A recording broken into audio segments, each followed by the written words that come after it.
Nick Wright joining us, co-host First Things First. Oh, boy. Oh, boy. Oh, man. I know you didn't want to talk to me today, Colin. Oh, you know what? I respect you for not canceling this appearance. I do. I thought I might get the old tap on the shoulder, like, Colin's really going to dive into his latest mock draft. We think maybe we'll do next week. But it's great to see you. What do you want to talk about? Well, let's start with this, because I had a Chiefs reference earlier, which I'll circle back to, and I think you'll like it. Sure. But let me start with this. We do 30 for 30s romanticizing the Knicks, a team that couldn't shoot and never won a title, and I'm told how great they are. Draymond Green is one of the last vestiges of 80s basketball. The Blazers had Maurice Lucas. My Sonics had Lonnie Shelton, Michael Cooper, Lambeer, Rodman, Draymond. You can't get kicked out of a game for that. Sabonis is a pro wrestler. You're not serious. I'm totally serious. I thought you were going to ask whether or not he should be suspended for the next one. You can't suspend him for the next one. And the answer to that is obviously yes. Colin, the NBA suspended Patrick Beverley 3 games for pushing DeAndre Ayton. They suspended Thanasis 1 game for a headbutt to Blake Griffin that was so vicious, Blake laughed about it while it was happening. This is not the 80s NBA. This is not the 90s NBA. And by the way, the romanticization of the New York Knicks had nothing to do with anything other than trying to enhance Michael Jordan's legacy, but that's neither here nor there. Colin, he went full Stone Cold Steve Austin on a player.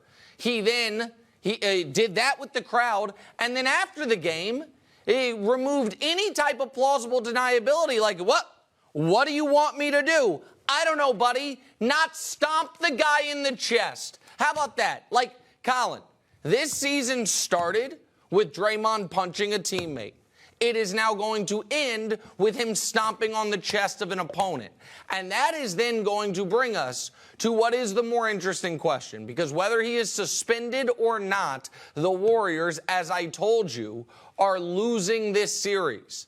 And then are the Warriors going to, if Draymond opts out, give him $100 million into his mid to late 30s? I say no. And so I've been saying this for 2 weeks, and I think all of a sudden people are starting to wonder if it's accurate. I think Draymond's last game with the Warriors is coming up in the next 10 to 12 days, depending on how long they can extend this series. And I think at this point, is the juice worth the squeeze? One of the greatest defensive players ever. I think he should have 3 Defensive Player of the Year awards. He is, in my opinion, not Clay. He is the second most important piece of that dynasty. But if he can't bring the intensity in the regular season, if he can't lead the team because he slugged a guy, and if in the postseason, with the 7 quarters in, he's already getting kicked out and you're down 0-2 of a winnable game in a winnable series, it's some tough decisions for your friends in the Bay Area. Sorry, I know he's your guy and I love you, but that's how I see this playing out. I got 2 or 3 things I want to talk about. So I want to go to the Kevin Durant Suns thing. So he didn't lose a regular season game since November, and yet he's lost 7 straight playoff games. And I've seen guys like Westbrook and Beverly, small players but pesky and physical, get in his grill and throw him off his game, and he usually, a couple games later, figures it out and then goes crazy. Yep. But it is an interesting dynamic here as I watch the Suns. Monty Williams didn't call timeouts. Chris Paul didn't get him the ball. Devin Booker's arguing with officials. There is a component to Kevin Durant, as much as I love him, is that Michael would have demanded the ball, LeBron would have demanded it, D. Wade would have demanded it, Shaq would have demanded it. There's no way they would have one shot with 6:30 to go. It just would not have happened. There's something about KD that he can go passive if he gets pushed around. Like, is that a fair criticism? I think it's fair. I also think it's not even always a criticism. In this regard, what does everyone say? And I think Chris Broussard's the one who has maybe said it the first, or certainly he says it a lot, so I'll give him credit, about Kevin Durant in a positive sense. The most malleable superstar ever. Drop Kevin Durant into any basketball situation, and he enhances it and he fits. But that is one of the reasons why he can at times disappear, because it is not his nature to simply demand the offense run through him, unless, of course, like, listen, the last playoff game he won, Colin, I was in attendance for. Game 5 against the Bucks 2 years ago in round 2. I think it's the finest game of his career. That game, Kyrie was out hurt, and Harden played, but not really. He was coming off the hamstring. The Nets had no choice but to run everything through him. He played all 48 minutes, had 48, 17, and 10, and then Steve Nash bear hugged him at the end of it. That game, there was no choice. Everything must run through Kevin. But with CP3 out there and Devin Booker out there, I think he was fine with seeing how it played out, and it didn't come up his way. So I'm not going to kill him for that at all, and I would be shocked. I'd be shocked if the Clippers without Paul George win this series. I think the bigger story is this, Colin. The Suns might just not be good enough. They have no one on their bench they trust. They are already playing Durant 45 minutes in a playoff game. Chris Paul has moved to a now much different phase of his career. And all of a sudden, it's okay. Durant and Booker are going to need to get us 65 points minimum between the two of them for us to win games. And that, I think, will be enough to beat the Clippers. It might be enough, might be enough to beat the Nuggets. But it ain't going to be enough to beat the Lakers. And you laughed at me, Colin, but everything's coming up LeBron, isn't it, in the Western Conference? And I'm sure we'll talk about it, but I don't think the Suns can win 4 rounds with this roster. Okay, I'm going to go to James Harden, then we'll circle back to LeBron. So one of the things I worry about you is I eat blueberries and cantaloupe all day, and I work out every day, and so that's why I'm aging well. Yeah. You are a little bit of a party guy. You do not work out, and sometimes you smoke cigarettes, and I worry about what's going to look like in 50 years. Be that as it may, this is why it goes to Harden. Thanks. Harden closed the club. In shape, out of shape. He's fallen off a cliff physically. He just didn't take care of himself. Yeah. And you watch him now, and you watch LeBron age. You watch Kobe age. It's like Brady. There's a reason they aged well. Steph's 35, yeah. Harden is now a role player with a shoe line that is a liability, I think, to some degree in the playoffs. He doesn't even get to the free throw line. Is that, as much as you like Philly, isn't it reasonable to say is not everybody ages well, and how you treat your body and yourself is how your body will treat you in later years? All right. This is, aside from the totally unnecessary drive-by personal attack you started that with, but I suppose that was your way of, getting back at me for my Draymond commentary, so I suppose I had it coming. I think everything you said there is correct. And here's the deal for Harden. Despite shutting down the clubs, despite having literally his jersey retired in a Houston gentleman's club within 6 months of arriving in Houston, back when I was in Houston, and I broke that story actually once upon a time 9 years ago on local radio. That's a true story. I was there. I saw it in the rafters. Again, I was a young man. It's a different time, Colin. He used to be the most durable guy in the league. He would play 38 minutes a night for Houston, play 81 games a year. And he did seem to wear down come the postseason, but injuries were not an issue. And then he suffered that hamstring injury right before the playoffs, his first year in Brooklyn. And since then, he has not, for extended stretches, seemed to be able to be totally right. Yeah. Now, this year, I thought he was excellent, until he hurt the Achilles. He led the league in assists. But then at the end of the season, he hurts the Achilles. You add to it that even a healthy James Harden has a playoff resume that is blotted by a lot of 2 for 11, 9 turnovers. And yes, that is deeply concerning for Philly. The reason I still have confidence in Philly is this. I saw Joel Embiid last night not only take what the defense was giving him, but in the fourth quarter, he got the ball in the elbow, surveyed the defense, took one dribble to the rim dunk, The very next possession, got the ball in the exact same spot, surveyed the defense, took one dribble the other direction, reverse pivot, turn around, fadeaway jump shot, perfect. I watched that and I said, I think there's only one other center in my life that could have done those two exact plays back to back. And it's Akeem Olajuwon. And I watched Akeem Olajuwon once upon a time win a title. Win one title without another Hall of Famer alongside him, and then win a second title with another Hall of Famer at a different part of his career alongside him. I like Philly because I think that this is Embiid's moment, and I like the overall depth of roster. I don't like Philly because I think they have a great second star, because I'm not certain come the postseason they do have that. All right, so LeBron and the Lakers, let's just say this, factually, Memphis is injury ravaged. They're falling apart. That said, Rob Pelinka at the deadline made this team longer, younger, more athletic, and more shooters. I don't think D'Angelo Russell's here forever, but Reeves and LeBron fit. And AD, whatever happened, has literally finally in his career said, I'm going to play through injuries, I'm going to play hurt, and I'm going to dominate. And I will say, if that continues, they're pretty interesting. They're kind of interesting. You think? You laughed at me. I don't forget, Colin, you and J-Mac laughed at me 2 weeks ago when I said the Lakers were winning the West. Here's what I know. LeBron James and Anthony Davis have now, when healthy, played 22 playoff games in the Western Conference.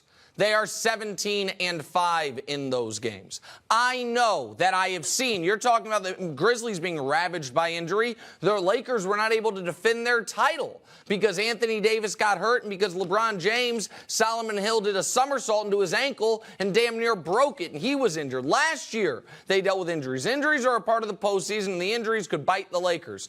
But as this roster is right now, the entire Western Conference had to watch Game 1 against the Grizzlies and say, uh-oh. That was the vintage LeBron James feel-out game. Game 1, I'm not even going to move it out of second gear except for a couple times. I'm going to find shooters. I'm going to take threes. I'm going to survey what the other team's doing. And they ran away and hid from Memphis. And now all of a sudden, with Ja, I expect he'll probably play, but I doubt how effective he'll be in Game 2. If they can get up 2-0 on Memphis, and Memphis just feels like, not our season, and if they can get some rest, and then in the next round, they are either going to be playing a Warriors team that will be coming off a 7-game war in Sacramento, or a Kings team that will be coming off the greatest moment for every single one of those players' professional basketball lives, except for, I suppose, Harrison Barnes. And the emotional letdown of then all of a sudden you're playing the Lakers. And by the way, the Kings' issue defensively all year has been you can't stop teams from getting to the rim. The Warriors haven't been able to exploit it because they don't go to the rim. Right. The Lakers do. All of a sudden, they are smooth sailing to the conference finals. And then in the conference finals, you're dealing with a Denver-Phoenix winner. I assume that would be Phoenix, but I told you I don't trust that team's depth. This is all shaping up for LeBron James in year 20. My goodness. The same year he breaks Kareem's record, he leads a team to a title. Forget the greatest player ever. They might have to name the championship trophy after him. Sorry, Larry O'Brien. I'm just telling you, that's where this train is headed. And maybe, if I'm wrong about the Sixers, we get a Lakers-Celtics NBA Finals. Oh, boy. You know, the two most storied franchises, a team that LeBron James has owned for, let me check the records. Oh, yeah, a decade straight. Oh, that'd be something. That'd be something coming down those tracks, Colin Cowherd. Okay, so this could be, they have confirmation bias and recency bias. This could be personality bias. I go to bed very early. I'm boring. I like my quarterbacks to be presidential and boring. I do. Jalen Hurts, Mahomes, Burrow, Herbert, no drama. Aaron Rodgers wears me out. Kyler Murray wears me out. Lamar Jackson, who I've always been a fan of, is starting to wear me out. A story today comes out that Lamar was offered the same contract Jalen Hurts just signed. Hurts is like, let's do it, get back to football. Lamar turned it down. Again, maybe this is personality bias. When it comes to quarterbacks, I'm not into noise and drama. I'm over it. And I am close to saying if they were offered the same deal, and Lamar, who this morning I would take Jalen Hurts over Lamar, I would. You're getting to a point with Lamar Jackson is I'm moving out of the Lamar Jackson club to, like, let him go. Your thoughts? Well, listen, I think I partially agree with you. Here's what I think. I think Lamar should call the Ravens and say, I'll take the exact deal Jalen Hurts just signed. Sounds fair. He's been to a Super Bowl. I haven't. I've won an MVP. He hasn't. He's had one excellent season. I've had, at a minimum, 2 excellent seasons. He's taking a bit of a discount, if you will, because he's getting the early security, not having reached free agency. I have reached free agency. I'm like you. That is a fair contract, the one that Jalen just signed. And if Lamar can still get it, I think he should take it. I think he should go get that exact contract if that is still available to him. And I think it'd be in the Ravens' best interest, because that team stinks when Lamar Jackson doesn't play. Yeah. People can say whatever his flaws are. They score 10 less points per game when he doesn't play. But if I may just for a moment tell you what my reaction to the Jalen Hurts contract non-Lamar category was this. Right now, Colin, there is a bigger gap between the salary of the highest paid quarterback in the league and Patrick Mahomes' salary than there is a gap between Patrick Mahomes' salary and Daniel Jones's salary. Wow. When Herbert and Burrow get their new deals, even if Lamar doesn't get signed, Mahomes will be the 7th highest paid quarterback in football with 8 years left on his deal. Oh, you bet your tail feathers I like that. I like it too, Colin. You know what it smells like? A dynasty to me is what it smells like. We got the most talented player ever, and by the start of next season, he's going to be the 10th highest paid player in the league, and he's going to be locked up longer than anybody. Oh, my goodness gracious. They're not going to be able to print up enough banners for what we're going to be doing on First Things First these next few years. How is anyone going to compete? How are you going to compete with the Chiefs if Mahomes is making, in 3 years, below league average quarterback money? Because that's where this train is going. Daniel Jones is worth 40. Mahomes only worth 45. Jalen worth 51. Okay. Works for me. I'm happy for Jalen. That works for me. By the way, one little quick ad. I thought it was an egregious waste of energy in California, and Gavin Newsom should step in for Light the Beam. That seems like, to me, it's a big waste of energy. But whatever. You're talking about Governor Hochul here in New York might have to step in as well, because the beam we're going to light to start First Things First today, you're going to be able to see it from California. It's great. Colin, can you remember the last time I went out on one of these limbs and was wrong? I can't. I gave you the Kings. I gave you the Prince that was promised. The Chiefs when they were dead in the water. My goodness. It's been quite a hot streak, my friend. I got to tell you. And we are going to revel in it on First Things First today. Well, enjoy it, because as we discussed earlier, I don't know how long you're going to last with your crazy lifestyle, so I want you to enjoy every last... I was out gambling till 3 in the morning last night. I know you were. That's a true story. I know it is. And then I did the podcast, talk to you, do the show. Hey, man, you only live once. Let's go. Let's see. Let's go. Let's get as much out of this life as you can. I'll talk to you later. 8:40, I was in bed. He's gambling. Nick Wright, I love him, my friend. First Things First after the show. Hi, everybody. Thanks for watching. Subscribe here to get the latest from the show. Also, be sure to check out more of the best clips from The Herd, or go watch a few segments from other shows on FS1.